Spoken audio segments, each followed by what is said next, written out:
দেশের মানুষের আচরণে কষ্ট পেয়েছেন শেখ হাসিনা। ভারতীয় সংবাদ মাধ্যম উইওনকে একথা জানিয়েছেন তাঁর ছেলে সজীব ওয়াজেদ জয়। তিনি দাবি করেন, বাংলাদেশকে দুবার বিপদ থেকে বাঁচিয়েছে আওয়ামী লীগ, কিন্তু কৃতজ্ঞতা জানায়নি বাংলাদেশিরা।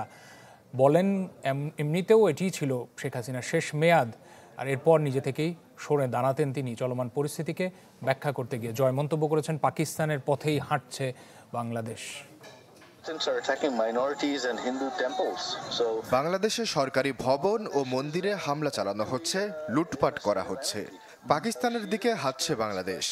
পুরো দেশ নৈরাজ্যে ছেয়ে গেছে। বাংলাদেশের মানুষের কর্মকাণ্ড দেখে আমার মা ব্যথিত। তিনি এদেশের জন্য যা করেছেন তার বিনিময়ে এসব তার প্রাপ্য না।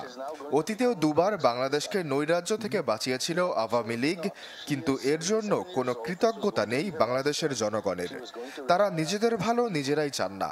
শেখ হাসিনার এটি ছিল শেষ মেয়াদ। আগামীতে রাজনীতিতে ফেরার কোনো ইচ্ছে নেই তার।